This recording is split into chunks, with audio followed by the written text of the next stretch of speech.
Hello everyone.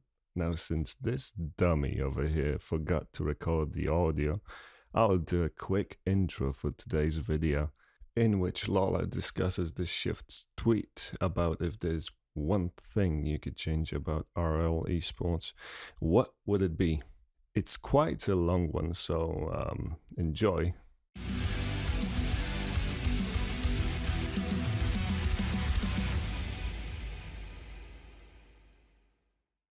So G2 wins Season 7 LAN. I can understand the argument for that because it does do a lot of things. I think if that does happen, Rizzo might retire immediately after. I think if Rizzo does win Season 7, that's his last season. He's done. He hangs up the cleats. I think that possibly could be it. I personally, in this scenario, would change G2 losing that overtime. I think if G2 won that overtime, mentality-wise, it completely changes everything, and we get a better series. Result-wise, I'm not too particular on how it played out. I do think it is cool that Scrub won his first LAN, but I think if G2 doesn't lose that overtime, I'd be curious to see how it plays out. I want to know if the mentality shift makes a difference, and leave it up to that coin toss. I think that'd be cool. Jimmer says easily energy winning landed. I'm glad that didn't happen personally. I've actually had this conversation with Wavepunk where if energy wins land there, what is there that is going to top that moment? What is there going to be with Justin coming in, the big game 7 situation, clutching it out at 0 seconds, and then winning an OT? What moment outweighs that? Where do we go from there, right?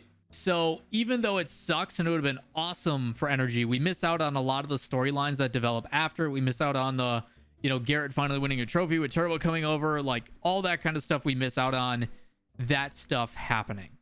Even though it would have been awesome to see like energy finally do it, I think it's a bigger moment or more impactful with them doing it later, right? Like the fact that they ended up winning a Season 8, I think is a bigger deal. So I'm actually pretty happy about the fact that it didn't long term. Initially, you're just like, shoot, NRG, no, but like the Dignitas winning thing actually did a lot for the scene and did a lot of really important things.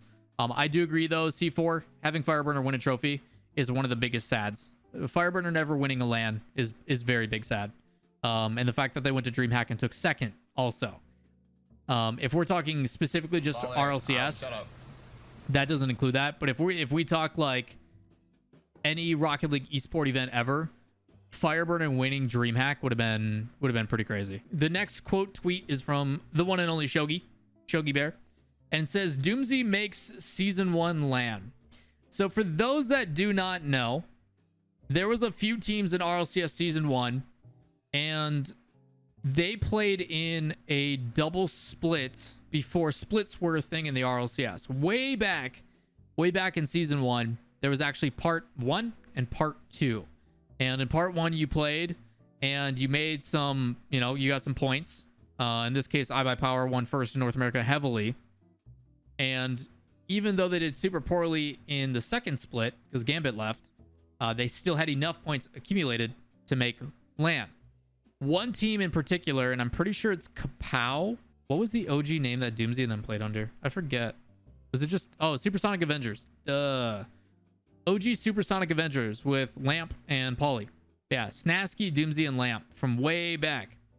And they played in both splits, and they lost out on going to LAN by 5 points, which is like a series. They were so close. And if you guys don't know Doomsy's one of my favorite people in the entire scene. Panda, just because you were playing for that team doesn't count.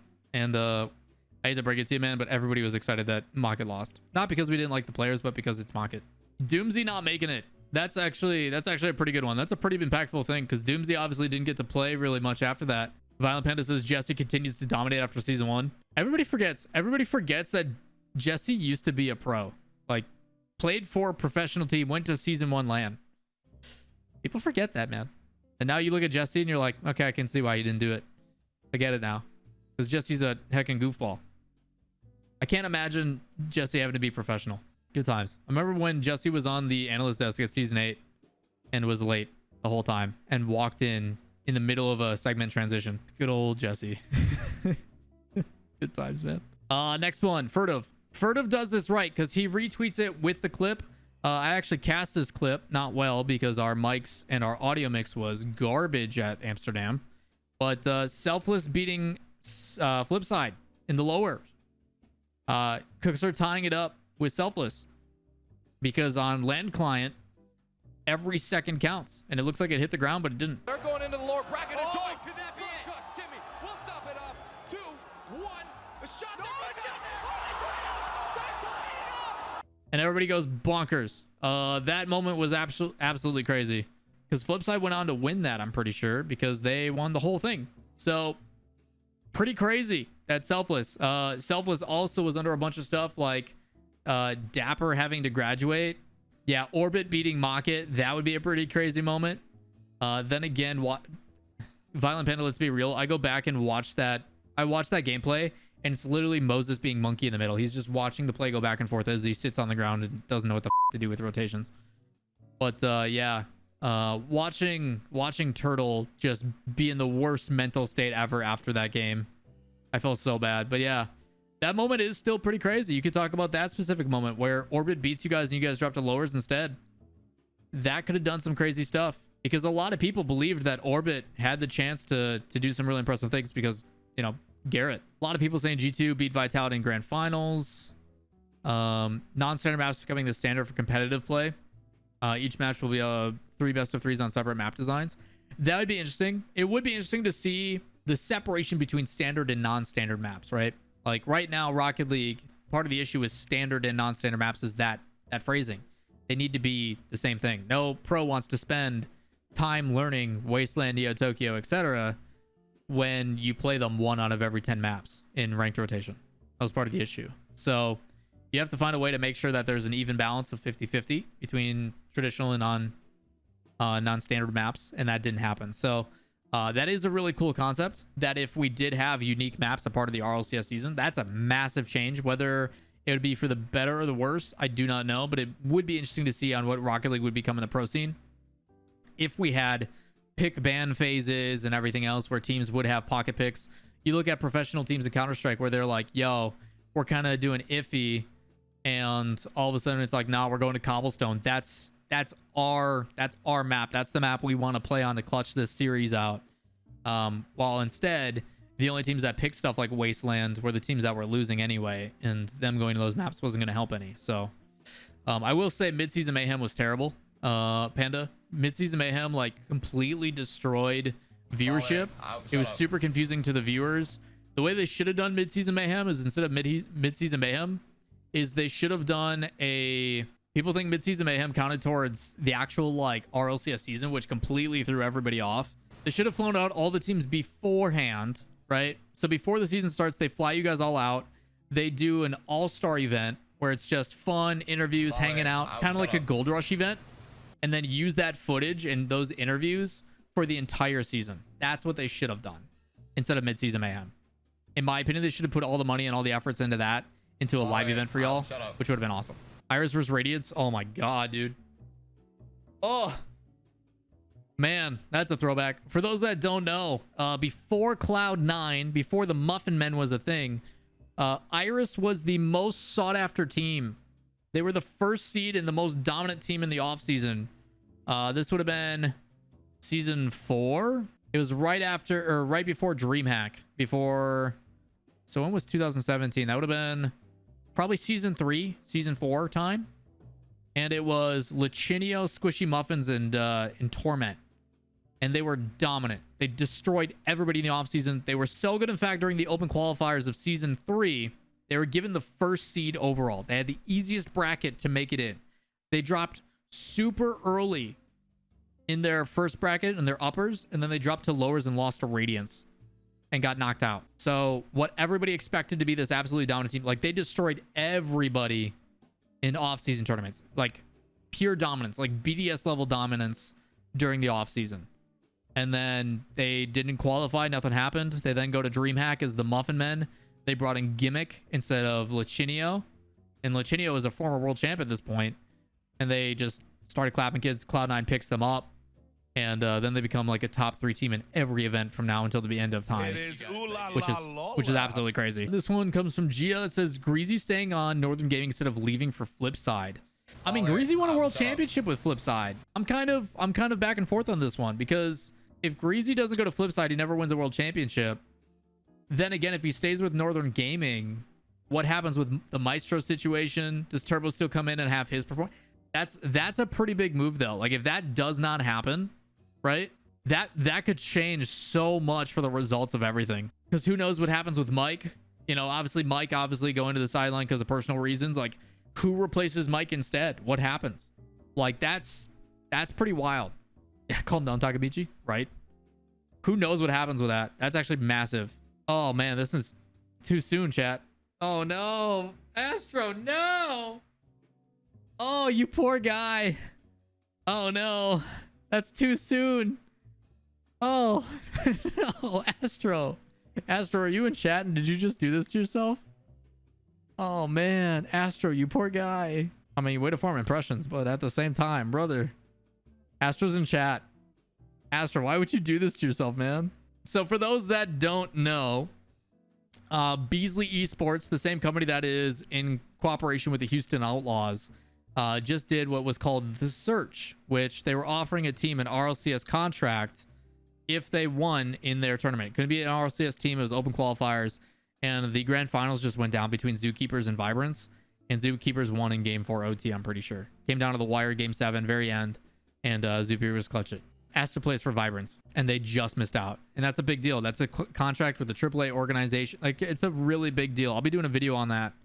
But man, Astro, why do that to yourself, bro? Rough, man. Rough. All right. Time to go through some of the replies. Dignitas winning Season 6 instead of Cloud9. This one was really good for NA. It was also the end of an era, which I think was really crazy. A lot of people forget that in Season 6 of RLCS, Dignitas was on the chance of winning essentially 3 in a row, right? Like, they were the villains, and you could tell that what's unique about this season was Dignitas had yet to lose. They had not not lost a single game. They won every single game in league play. They'd won every single game in playoffs, every single game in the World Championships. They're in the grand final waiting, and Cloud9 beats them 4-1, 4-1, back to back. It's the only games they lost the entire season. Otherwise, they would have had a truly perfect season, which is crazy. And yeah, as everybody says in chat, it's Dig versus the world. It did a lot. It did so much for the scene. People don't realize when there's one team to follow and either root for or against, it makes it so much easier for everybody else to get involved. And the fact that Cloud9 did it, I mean, it was so crazy. I still remember after that series ended, me and Gibbs, as soon as we finished our death segment, ran straight down. I picked up Squishy and like lifted him from behind, and then so did Gibbs did the same thing to Gimmick, because it was just so unheard of that went down. It was so crazy. Selfless beating F3. There's a couple people talking about this one. Yeah, it's actually crazy, even hearing from Beast of Bonium and stuff. If Selfless wins this series against Flipside, maybe things change, because at the same time that would have knocked Flipside out of the tournament, which again, Flipside won season, that was season 3 that happened, I think, that we're talking. Lower bracket, Selfless, no, that's upper bracket. So Flipside beats Selfless. Selfless would have went on to play NRG, so that means that Flipside would have dropped and played Denial, which they probably would have beat, and then they would have went on to beat Northern Gaming. So Northern Gaming and Flipside would have played each other in lower round 2. Before looking at the bracket, take a look at this. So they're saying if this result is different, right? Selfless goes here, loses the energy without a doubt. Flipside would then drop here and play Denial, which I think Denial would have gotten beat. The other issue with this is Selfless wasn't playing with their full roster. There was people that were graduating that weekend, and I forget who it was. I think it was Dapper. So he wasn't able to play, so Pluto stepped in. Things didn't go well. Denial moves on. Northern Gaming would have then played Flipside here, in my opinion, and then who knows what would happen there. But I mean, Northern Gaming made that lower bracket run and and that started the career of Turbo, you know? Like, that changes everything. That's some wild changes. What happens with this series? If Northern Gaming doesn't go, hey, Devo, do your thing, we trust you. If Remco and Turbo don't have that conversation of, hey, bro, we trust you, we're going to take a step back. Devo, do your thing. And if they just lose to Flipside, who arguably was one of the best teams there, that's some pretty crazy stuff. Who knows what would have happened? That's a good shout. That's a good shout. That's crazy though. 100% G2 winning season 7. I don't agree with Cavallo at all on that. I don't think G2 should have won season 7. I think the fact that Vitality beat the big 3 in North America back to back to back. They beat Energy. They beat Cloud9. They beat G2. Like, no one was stopping them. I would change the result of the overtime. That overtime in game 1 set a precedent for the rest of the series. I would change that. And then let's see how things play out. TSM versus Renault Vitality last week of Season 8 League Play with the game 5 OT going the other way. So TSM completed the reverse sweep. That would have been crazy too. Remember when Renault Vitality was like on the brink of destruction and Fairy Peak scored off the right-hand wall and places top right in OT and they secure the win? That would have done some pretty crazy things too. It's also crazy that I can remember that exact moment. That's how you know it's a big deal. Because I've seen a lot of Rocket League series. But if TSM wins that, like, who knows what happens, man? Vitality went to promotion relegation, like some crazy things. There was like that one goal was the difference between being like top 4 and bottom 2 or something like that. Like it was such a huge impactful moment. That's a good shout from Galaxy. That's a really good shout. Season 5 Grand Finals, we already talked about that. Announced RLCS 11. Dude, true. Big true. F3 tried to get Kronovi to join after season 1 Worlds. Yeah, a lot of people forget about that. People forget that if Kronovi was genuinely considering going and joining Flipside Tactics alongside Cooks and Markey, that was actually a real conversation that happened. What does G2 become after that with Rizzo and JNaps? Like, what happens? The same conversation could be said about Garrett joining G2 at one point and not sticking with NRG, because those conversations also happened. There's some pretty pivotal roster changes that are like tempting or possibilities of happening.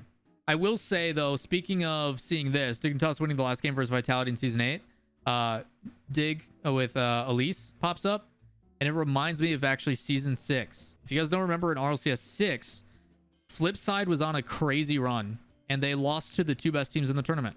They lost to Dignitas, who went on to the grand final, and Cloud9. Those are the 2 losses that Flipside had. Imagine if Flipside wins this game instead, and it's actually Flipside that goes against Chiefs and moves forward. Cloud9 doesn't go on to win the whole thing, and we have EU and OCE left. Cloud9 doesn't get a world title. It doesn't become the year of Cloud9 in esports. It's just they get their major win, and then it stops there. Because Cloud9 was winning everything in that year across all esports. But again, that result, imagine if that does not happen. Like, say Flipside wins this, who knows what happens? Flipside Dig in the finals, maybe Flipside Weedham Girls, maybe Weedham Girls gets to go back, and that changes up. They then, have a chance for TSM earlier or something like that. Like, because that Weedham Girls team was really good. Who knows what happens for Ignite and Metzenaris? Because you look at their careers now, like, does Remco stick around a little bit longer? Do they still win E-League? Or is them losing here that motivator as to why they were able to grind and then go win E-League? Maybe Cloud9 exploited some things that made them, like, there's a lot of domino effects that can possibly happen with that. It's crazy. Barca staying together, or at least Ranaki Itachi. I agree with that. Also, something else that could be brought up, trade window. Trade window gets extended last season, and we do see Scrub, Ranaki, and Itachi. Just saying. I do like this one though, from Get Rex, because Barcelona was arguably like a top 5 team. They're basically like Guild was now, or towards the tail end of the season. That old Barca team was really, really good. And then they had obviously the financial weirdness and all the other stuff going on. What do you think about old Alot Method staying together? Yeah, imagine if Method never makes that roster change. Method, probably one of the arguably the worst roster changes of all time. Alot, Magnus, and Mets stay together, and they continue to fight. The other side of that, though, that people need to understand, right, is like they've been taking 3rd every single event, and they need to push past that. So what do? They decided a roster change. It ended up not working out. There's also the argument that they got rid of the worst player, which, again, you just never know how things are going to work out if that other player goes and plays for some other team or some other... Like, there's a lot of craziness to that. Turbo retires? No. Better OT goal in season 5? No. Better overall communication? Squishy's reset against Dignitas in season 6, going in without Torment's dunk on K-Dub. Method beating Gale Force in season 4 upper, and then playing Cloud9 Method in the grand final. There's a lot of Method stuff from Santino here. TSM finishing the verse. Yeah, we talked about that. Reciprocity, PSG doing better Worlds. See, these are too broad for me, Santino. Some of these are really good, but some of these are way too broad. V1 winning all their game 5s. Dude, that's too much. I don't, if V1 wins all their games, I'd probably still be 29 because it was like something stupid, like 58% of their games win the game 5, bro. And they didn't win a majority of them. Yeah, like that, like they have a chance to go to playoffs then. Like that's crazy. They go from being barely top 10 to arguably top 6, no problem. This one I think is a big deal. If Method beats Gale Force in the upper bracket, you know, you're talking then Gale Force doesn't have their run that they do through the upper bracket with Turbo. Turbo doesn't become who he is as the 2-time, right? He drops down to lowers. Do you think they beat Cloud9 in that situation? I don't know. I think they do. But I still think that upper final between Gale Force and Method is like the true grand final. I got to cast that series with Shogun, and that series was incredible. The issue I have is it showcases still how bad a double elimination format is. In my opinion, I hate double elim. Season 3 NA quals F2 after winning their rematch against Shots Fired complete with a hero. No. Lights Out. Lights Out has been trying to qualify for years, which is crazy that Lights Out is still pushing through the bubble scene. Game 7 overtime of the season 5 and a Terrorlution. Nope. Season 6 Flipside beat Cloud9. Yeah. So this is the one. This is the one I just talked about. Dignitas winning against Renault Vitality in season 8 Worlds. That would have been pretty nuts because we have the greatest OT of Rocket League history with Dig Vitality. Vitality goes on to win and then they lose to NRG. But if Dignitas wins that and goes to the grand finals, does NRG still win? That, oh gosh. Yeah, say this happens and Panda and them win. They take the world championship away from Garrett and them. Turbo's transfer doesn't lead to a world championship. And then they have another 3-time in Panda. That'd be crazy. See, I wish I could do these. Like, to me, this is too broad of a wish. He does well with EG. Like, I don't think that's good enough. It's got to be a specific moment. Like, I would say Drippe doesn't go to EG in the first place. Drippe sticks with Chiefs, and who knows what happens as they continue to build, right? Because Drippe going to North America completely stagnated OCE for a while. I think it's a great opportunity for Drippe, but Sonics add OC and Sam together in season 3. That'd be cool. That'd be really cool. I like that one, Hanan. Either C9 or G2 get relegated in season 8. God, if that, I don't know if I want that, but if it happened, like, consider me like losing my mind. Yeah, this one I think is a really big one too. What happens to RLCS if Turbo doesn't play? Say Maestro doesn't have schooling issues. Say Maestro plays at season 3 Worlds and Turbo continues to be a sub. Do we never see Turbo as a professional player again? After Oh My Dog, would he still get a chance? Would he still get the opportunity to play on top tier rosters? Would people still respect Turbo as one of the greats? You know, like he's GOAT. He's GOAT status. And it is considered the GOAT of Rocket League. But if he doesn't sub in for Maestro and his legacy becomes getting reverse swept by Quinn Lobdell in season 1. Season 2 is Oh My Dog. They don't qualify. And then that's it. He's a sub. That would be insane. Season 9 Worlds actually happens. I would love to see Season 9 Worlds actually happen because I think that would have been incredible. I would probably agree. I don't know if G2 would have won, but I think there would have been a rematch between G2 and Vitality. I think Vitality probably would have won if you ask me. That Vitality team was nasty. Hell, even Dignitas could have went and taken it because Dignitas was looking good as hell too. Because who knows, if Season 9 Worlds actually happens, Dignitas shows up, you know, clapping the way they were. G2, I think, arguably one of the best offenses we've ever seen at the time and in their heyday, which is crazy to think because people talk again, say Rizzo does win the world championship in season 7. Does he still play or does he retire immediately after? You know, would love to see Dignitas Dynasty rosters stay together for at least one more season. No, there was some internal conflict going on. That never would have happened. It would have been even worse. They would have played even worse if they stayed together. Charlotte gets promoted in RLCS season 8 or 9. I mean, you got to win your games. If they win those games, and I hate to be that guy, but like I swear if Charlotte Phoenix gets promoted back into the RLCS, I think it's still more of the same. They get dropped back into relegation and then they try to fight to stay alive. Promo relegations are still a thing. This would have been interesting. Scrub, K-Dot, Fairy staying together. That's another conversation piece. Say they don't go full baguette and Scrub stays on the roster. What does that mean for Scrub's career? What does that mean for Godsmilla's career? Let's be honest. Godsmilla would be starting every season instead of getting benched. What does that also mean for the rosters? What does that mean for Alpha? Does Alpha find a different team. What team does he go to? Does he still hard carry Barcelona or TSM or whatever? Like what happens with those? You know? Did we have Energy keeping Turbo as AFK for a while? We did not. Yeah, Energy keeping Turbo. I don't know. I think they're better with Squishy personally. I think them with Squishy right now is so good. This Energy team is incredible. Peep Squad, that one Montreal sticking together. That'd be interesting. Was it Jaro, Reddles, and Mist? That's a good team. There's a lot of talent on the team. You look back at it now. I would have loved to see the original FCB stay together. Alpha, Devo, and Bluey. Yeah, it's crazy to think that Devo and Bluey are getting back together on Guild. I mean, we get 2/3 of it, man. Yeah, like I like what this person's saying. What Evie's saying here is the season 7 finals. I don't think I would change who won, but I wish it was closer. Yeah, I think if you changed that overtime result, it would have been.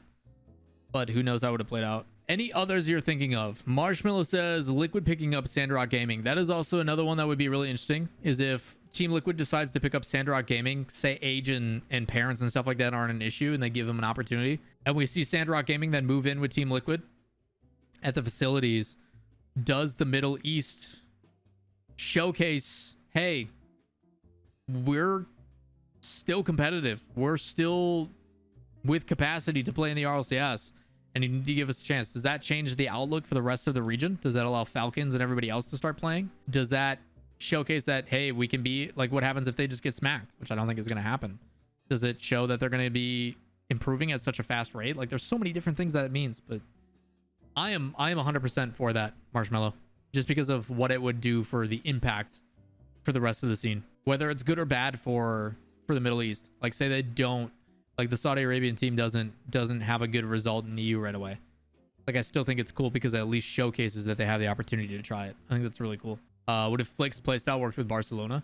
It's not that it didn't necessarily work. It's just not good in pro play, in my opinion. Like, I love Flicks. I think Flicks is a good lad. But I don't think his playstyle works for Rocket League in the pro scene. Offense beats defense. And yes, you can still maintain possession, but you need to be able to apply pressure on offense. And his idea is purposely giving the other team possession or playing passive and allowing them to do what they want and hoping that your defense is good enough to get possession back, which again, at the level Rocket League is now, teams are going to put more and more threatening shots on, and I just don't think it'll work out. I hope he doesn't end up with a Chronic and Ronicky. At the end of the day, though, Santino, a Chronic and Ronicky on offense is pretty threatening, and if Flakes is just there to buy time and bail them out of bad positions, like we saw him in the scene, he was really good for the scene. He showed that you can use different cars. He added some personality to the game, and he also showcased that, yes, he can still move upfield and create passes and do some stuff. So it'll be interesting to see if it does end up happening. Would Renegades the own goal? God, don't remind me of the Veloce series. Brutal.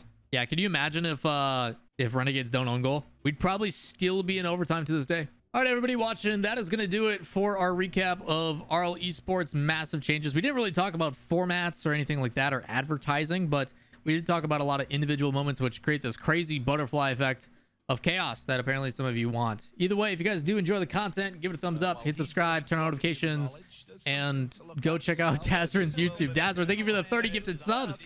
Timing, bro. Timing.